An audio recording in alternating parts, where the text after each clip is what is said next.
दो मुझे शिवा, इस गरुड़ रक्त की प्यास बुझा लो। एक नागिन की जिंदगी से ज्यादा कीमती मेरे लिए तुम्हारे हाथों से मिली मौत है।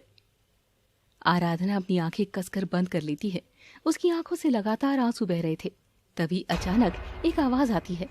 आराधना घबराकर धीरे से अपनी आंखें खोलती है तो वो हैरान रह जाती है।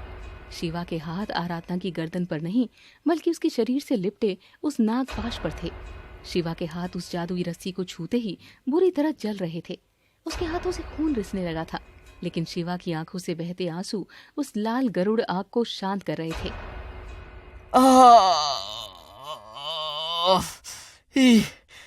कहाँ समझ लिया आप हमको आराधना जी कि लाल भस्म और खून की गर्मी हमको हमारा प्यार भुला देगी।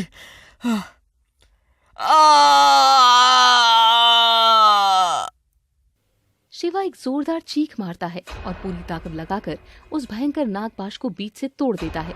रस्सी टूटते ही आराधना तुरंत एक आम इंसान के रूप में वापस आ जाती है। शिवा दर्द से बेहाल होकर घुटनों के बल जमीन पर गिर पड़ता है। उसका गरुड़ रक्त उसे अंदर से तोड़ रहा था। आराधना शिवा के पास जमीन पर बैठकर उसके खून से लथपथ हाथ अपने गालों से लगाती है। शिवा, ये क्या किया तुमने? तुम जानते हो तुम्हारे सीने में जो गरुड़ अंश जागा है वो तुम्हें तब तक तड़पाएगा जब तक तुम मुझे मार नहीं देते। तुम क्यों मेरे लिए अपनी जान दे रहे हो? शिवा मुस्कुराकर आराधना के आंसू पोंछता है। काहे कि हम महादेव के शहर के हैं पगली, और हमारे भोलेनाथ के गले में भी नाग देवता बसते हैं। अगर महादेव सांप को गले लगा सकते हैं तो ये शिवा अपनी नागिन को सीने से काहे नहीं लगा सकता। आराधना फूट फूट कर रोने लगती है।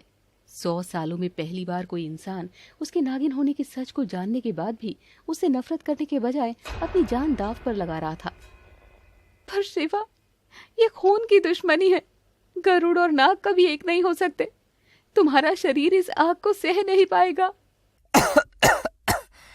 अरे इस शरीर का क्या औकात जो हमारे प्यार से बड़ा हो जाए। हम बनारसी हैं जी, जो हाथ एक बार पकड़ लें उसे मरण के बाद भी नहीं जोड़ते।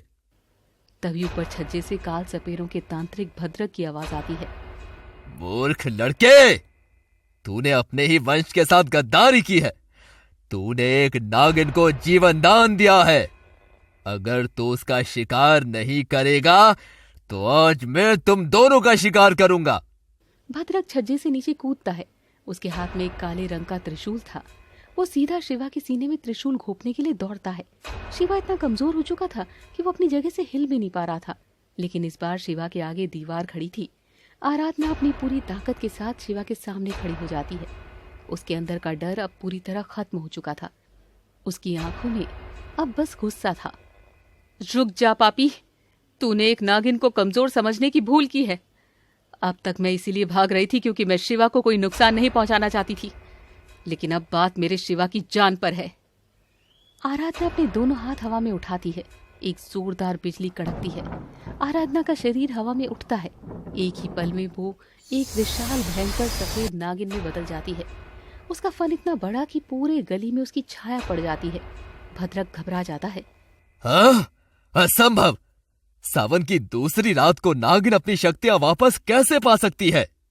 ये सावन की रात की नहीं, एक औरत के प्यार की शक्ति है। आराधना अपनी पूंछ का एक जोरदार प्रहार भद्रक पर करती है। भद्रक हवा में उछलकर दूर एक दीवार से जा टकराता है और उसका त्रिशूल उसके हाथ से छूट जाता है। लेकिन भद्रक भी कोई कच्चा खिलाड़ी नहीं था। वो अपनी झोली से मुट्ठी भर काल भस्म निकालता है और उसे हवा में उड़ा देता है। वो काला धुआं आराधना के चारों तरफ लिपट जाता है और उसे जलाना शुरू कर देता है। आराधना दर्द से तड़पने लगती है। उसका विशाल शरीर जमीन पर गिर पड़ता है और वो वापस इंसानी रूप में आ जाती है। भद्रक पागलों की तरह हंसते हुए एक खंजर निकालकर आराधना की तरफ बढ़ता है। कहा था ना, आज रात नागलोक की किस्मत बदल जाएगी। आज गरुड़ वंश का चिराग भी बुझेगा और श्वेत नागिन भी मरेगी। शिवा जमीन पर पड़ा सब कुछ देख रहा होता है। उसके शरीर में गरुड़ की गर्मी और आराधना का दर्द दोनों ने मिलकर उसे एक नई ताकत दी थी। शिवा ने पास ही में पड़ा भद्रक का त्रिशूल उठाया। काहे बे तांत्रिक, पिक्चर अभी खत्म ना हुई है। शिवा ने पूरी ताकत से त्रिशूल भद्रक की पीठ में घोंप दिया। भद्रक की आंखें फटी की फटी रह गई। वो खून की उल्टी करते हुए जमीन पर गिर पड़ा, लेकिन भद्रक ने मरते मरते अपना खंजर शिवा के पेट में उतार दिया। शिवा अपने पेट से खंजर निकालता है, लेकिन खून का फव्वारा फूट पड़ता है। वो लड़खड़ाते हुए आराधना के पास गिरता है। दोनों बुरी तरह घायल थे। शिवा, अपनी आंखें खुली रखना, मैं तुम्हें कुछ नहीं होने दूंगी, मैं तुम्हें कुछ नहीं होने दूंगी। शिवा, अपनी आंखें खुली रखना। आराधना जी, ये गंगा का घाट कितनी दूर है यहाँ से? हमको मरण गंगा मैया की गोद में ही चाहिए। आराधना शिवा को अपने कंधों का सहारा देती है। दोनों लहूलुहान हालत में धीरे धीरे 10 अश्वमेध घाट की सीढ़ियों तक पहुंचते हैं। रात के अंधेरे में घाट एकदम खाली था। जैसे ही वे सीढ़ियों पर गिरते हैं, अचानक आसमान में भयंकर बादल घिराते हैं। आसमान की पहली बारिश शुरू हो जाती है। बारिश की बूंदें शिवा और आराधना के चेहरों पर पड़ रही थी। हे भोलेनाथ, ये कैसी नियति है तुम्हारी? जिस गरुड़ को मेरा शिकार करना था, आज वो मेरे लिए अपनी जान दे रहा है। अगर मेरी भक्ति में कोई शक्ति है तो मेरे प्राण ले लो, लेकिन मेरे शिवा को बचा लो। शिवा का शरीर ठंडा पड़ रहा था। उसके सीने का लाल निशान धीरे धीरे बुझ रहा था। शिवा कांपते हाथों से आराधना का चेहरा छूते हुए बोला, मत रो पगली, तुम नहीं जानती, ये सावन की बारिश कोई आम पानी ना है, ये भोलेनाथ का आशीर्वाद है।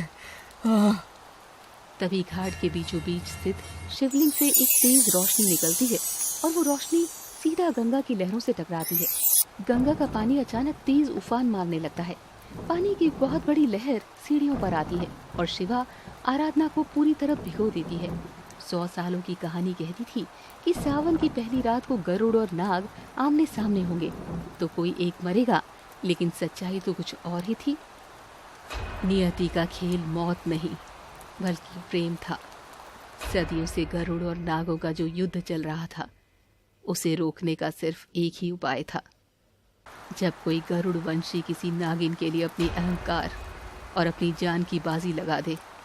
सावन भगवान शिव का महीना है। जैसे शिव ने समुद्र मंथन का सारा जहर पीकर नीलकंठ का रूप लिया था और दुनिया बचाई थी, वैसे ही आज शिवा ने नागलोक और गरुड़ वंश की नफरत का जहर अपने अंदर पी लिया था।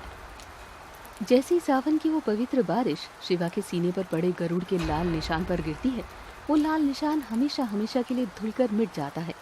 शिवा के शरीर में भरा हुआ सारा गरुड़ भस्म और नफरत का जहर पानी के साथ बहकर गंगा में मिल जाता है। शिवा के पेट का घाव चमत्कारिक रूप से भरने लगता है। आराधना हैरान रह जाती है। शिवा, तुम्हारा निशान वो मिट गया, तुम्हारे प्राण लौट आए। क्या समझे आराधना जी, इस सावन का महीना है, ये महीना महादेव का है और महादेव के दरबार में शिकार और शिकारी का खेल नहीं बल्कि मिलन का खेल होता है।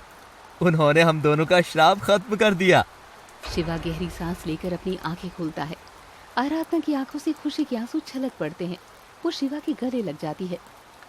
तुमने मुझे और मेरे नागलोक को एक नई जिंदगी दी है शिवा। अब मैं कभी वापस नागलोक नहीं जाऊंगी।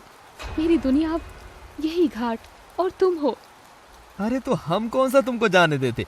ये बनारस की गलियों में घुमा घुमा कर तुमको ऐसी चाट पकौड़ी खिलाएंगे कि नागलोक का रास्ता खुद ही भूल जाओगी। दोनों घाट की सीढ़ियों पर बैठकर एक दूसरे का हाथ थाम लेते हैं। बारिश अभी भी हो रही थी। कहते हैं सावन में जो दिल से मांगो भोलेनाथ छप्पर फाड़ के देते हैं।